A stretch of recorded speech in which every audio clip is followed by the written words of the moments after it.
Madam Chair, ladies and gentlemen, indeed, we'll have a very light sort of comedy session. We'll talk about executive pathology, some very serious executive diseases, certifiable professionals within your industry, and we'll set up a clinic at about 5:30 this afternoon in the foyer for those of you who want to relax. I've been given 20 minutes, and therefore you'll be very grateful that it'll be over soon. You may well ask what I'm doing here as a psychologist on a program that is so mechanistic and being in the quantifiable sciences, and yet you've invited me, and you are very kind doing so. On previous occasions where I did meet some of you, we spoke about the whole issue of work-life balance and integration. We contemplated the fact that this is the most fabulous building ever designed. We even referred to it as a temple. And I work in the area of human demolition, the collapse of this fantastic structure and how to prevent it.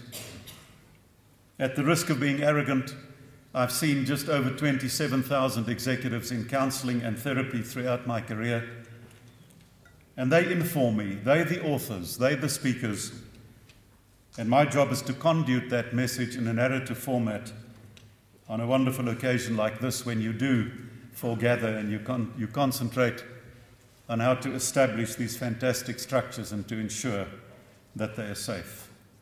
I probably fit best into health and safety, and in that particular domain I'll claim my relevance for this afternoon. I work in the discipline of sadness. I work with people who are unwell. I've seen one individual in my career who came to me and paid fees because he was excessively happy. And I certified him, and then I treated him.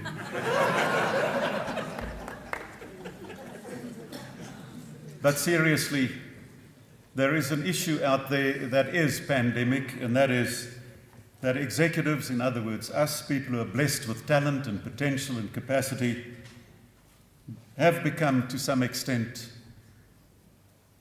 a generation and a discipline of sadness.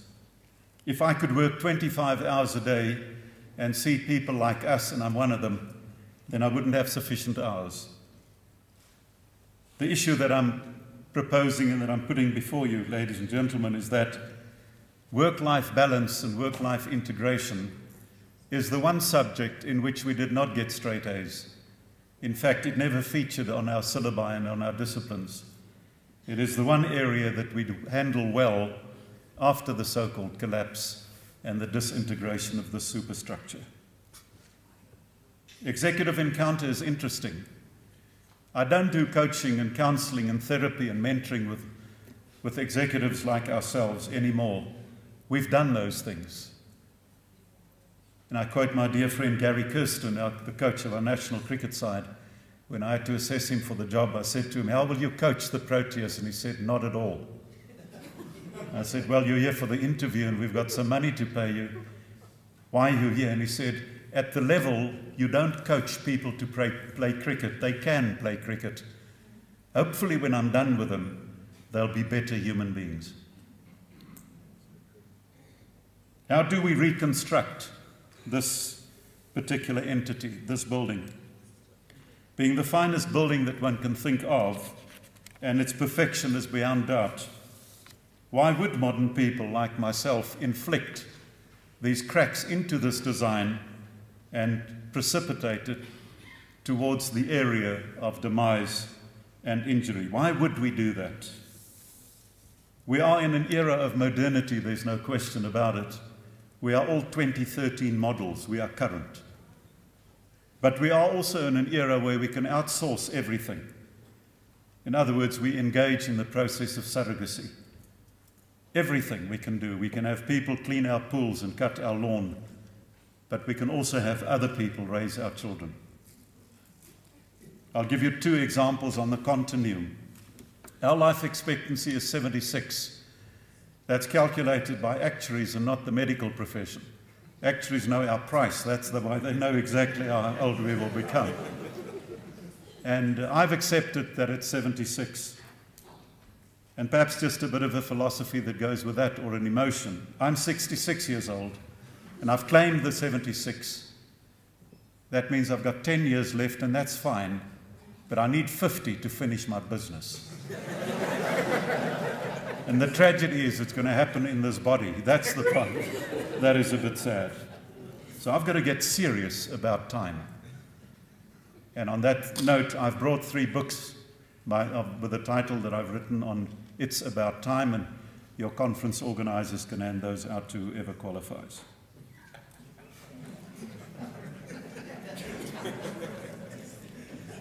Two points on the continuum. Every year I get one of my students to engage in a study which we call the corporate kids, our children, the school leavers. And what we're interested in is to establish what their disposition, if not predisposition, is towards the world of work, the work ethic we bring home, if we get home. And we play with the kids. We don't do empirical research. We glean, we play, we observe, we integrate, we reach consensus, we corroborate observations, and we publish. More about that some other day. But on one occasion, and I will always allude to this case, a young boy is nominated by the group to do the thank you, and he duly gets up and he says, "Sir, I've been asked by the group to thank you." And I say, "Well, go ahead." And he says, "I've elected not to thank you." And I say to him, "Well, we're out of here." And he says, "Please, not yet, sir. May I please leave you with an instruction?" And I say, "Go ahead." And I quote verbatim. And he says, "Sir, will you please tell our parents that they owe us more than their wealth and their absence?" And at the other extreme of the continuum of time, at any one time, ladies and gentlemen, I have in excess of 12 couples in the age group 60 and older in therapy contemplating divorce. Who are they? They're us. They are the sophisticated people with talent and qualifications and success, and they are recognized.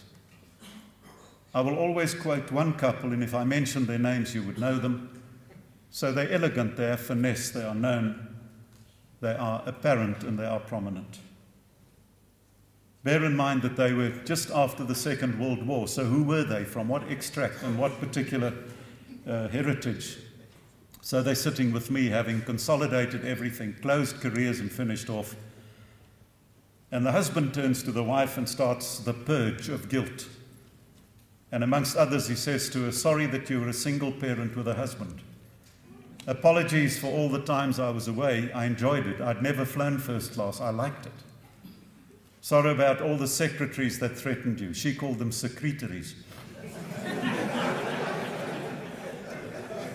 Sorry about being a single parent, but not only in that regard, but also coping and then me interfering. Apologies for our fraught sex life. And continues all the admissions until she stops him, turns to me and asks, "How long does this take?" And I obviously say, "It takes as long as it takes." "Why do you ask?" She says, "This is Monday, and I play bowls at 10 o'clock. And he says, "I'll join you for lunch at 1 in Rosebank." They're Johannesburg people. And she says, "Thank you so much, but for 26 years, lunch on a Monday has been with the book reading guild." He says, "I'll buy you tea at 3. And she says, "Sorry, that's with the gardening club." And then opens her diary and flashes it and says, "This has been my survival kit. And in your absence it worked. And now that you threatened with nothing, you want to usurp me again. I'm not prepared to die twice." And then they get divorced and they're not angry. The point I'm making is this. We're busy being successful. We're engaged in being professional. We're building this construction, this entity that we're busy with called a career, and in which we obviously inculcate this mentality and work ethic of dedication and devotion to duty. And just imagine ushering in a youth that's cynical about our model and ushering out a career that's sadly not free. And in between those 2 points on the continuum is us. That's where I am. And the question that I ask of you and of myself is, as much as you have all the preconditions, the statutory interventions. I happened to sit in on the session just before lunch, and all the precautionary legislation and the interventions, and to get rid of corruption and all those things. Where's the charter that regulates well-being? Who's ever done those plans? How do you quantify the seemingly inevitable process of personal collapse or the potential thereof? 2 examples. A friend of mine, quantity surveyor, walks into my rooms in absolute distress, in anguish, actually throws a patient out and says, I must see this man now. I thought it's cancer or infidelity of his wife or anything. He looked like trouble. And of course I inquire what it is, and I'm skipping a bit of the preamble, but he eventually says this to me: I have just discovered, and he was 55, I've just discovered that I became my qualifications. I've never been me. And then I say, who are you? And he was actually quite funny. He said, I must engage in the science of shade. I said, what's that? He said, I've got to plant trees. I need to buy a farm with a plantation. And then he does buy a farm in Leidenburg and becomes himself at a mature age. But there was one precursor, and that is he could afford his freedom. I met somebody not so long ago who said to me, and as much as it sounds like the inverse of logic, if not an oxymoron, he said to me, I've become very good at being unhappy. And then when we dissected the statement, as sad as it is, he said to me, I work too hard. I'm hardly ever at home. I've collapsed my family. I've disconnected from my wonderful children. And I'm in this job, and I love it.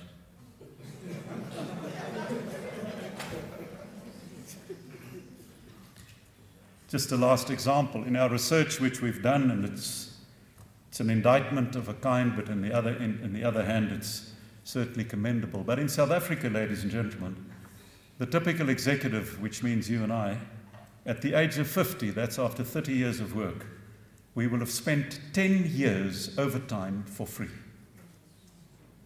That's the rate in which we volunteer our own demise, where we are prepared to do what is not asked for and then blame the employer as the villain, and they never asked for it. Why do we do it?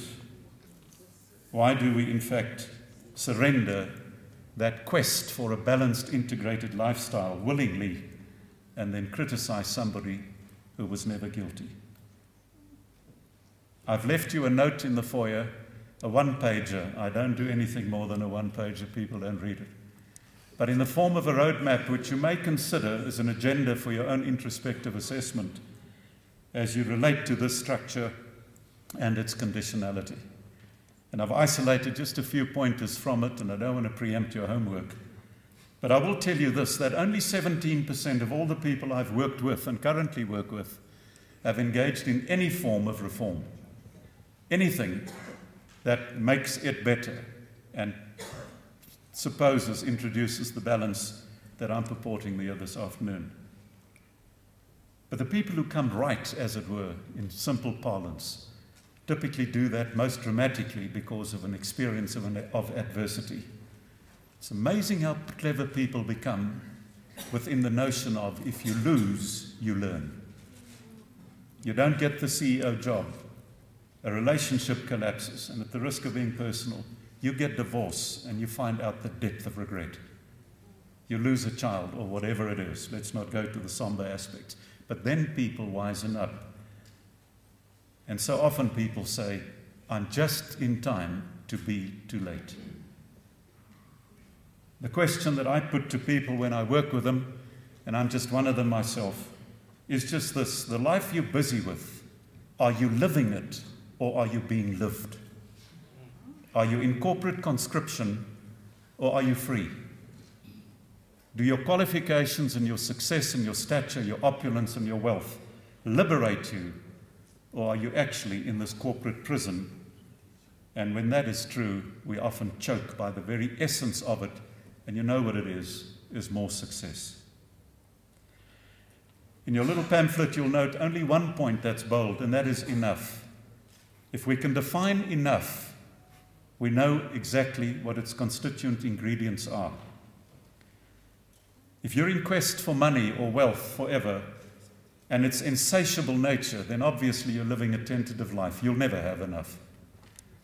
If I don't have enough spouse in my partner, then I will supplement it with an extramarital relationship.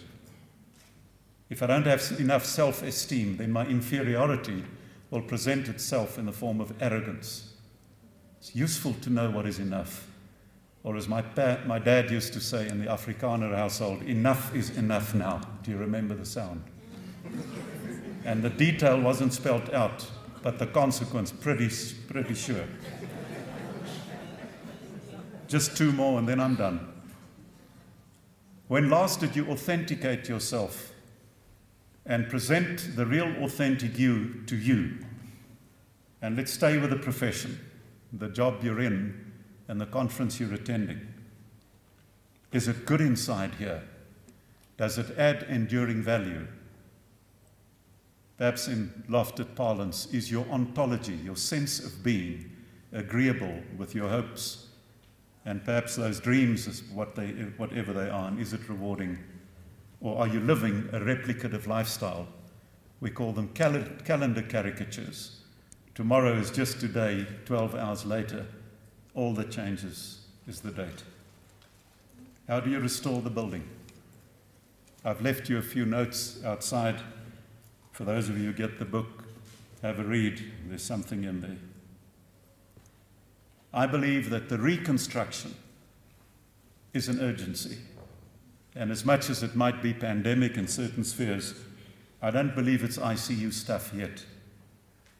But by goodness, there is a sense of urgency, and I would suggest that preventive maintenance is a good thing. Find out what it constitutes. If it's a project in self-care, I believe it's a good one. If you need to find the equipment, find it, but do it timeously. I close with a story that changed me in terms of freedom. I listened to the story recounted by a Captain Gerald Coffey, who was a pilot in the Vietnamese War, shot down over Hanoi and placed in prison for 7 years. And the isolation was so absolute that he wasn't aware for a year that there was 1,000 of his buddies in the same prison. And there was absolute no contact, no communal showers, nothing. The size of his cell was 6 foot by 6 foot by 8 foot, the size of a bed. And through some form of diffusion through the mortar, he'd established there are my buddies here. And being a man of rank, he decided, CEO, I've got to connect with people here. So through innovation, ignited by adversity, he developed what he called tap code. He took the 26 letters of the alphabet, and a C and a K assumed the same phonetic sound, so he had a matrix of 5 by 5. And so he could communicate. So an A was row 1, letter 1, and a B was. It took him a year to teach his neighbor, this is not sound, this is language. This is intimacy, this is touch, this is love. And another 2 years to diffuse throughout that building. And he taught just 3 letters, GBA. And a few years later, at sunset every day, ringing through that prison was God bless America, and not one prisoner died. And when Kissinger and Nixon received them back, they vindicated his story, and obviously, as they would, wanted to tour this man, son of the soil, preach to the nation, and he refused that. Up to the point where they said, well, what is the message? What is the learning? What's the offering? What's the brand value of this endurance? And this is the point that I make. He just said, I had to go into this prison, and I had to spend some time in here to discover what is right and what is wrong for me. And by God, I know the difference.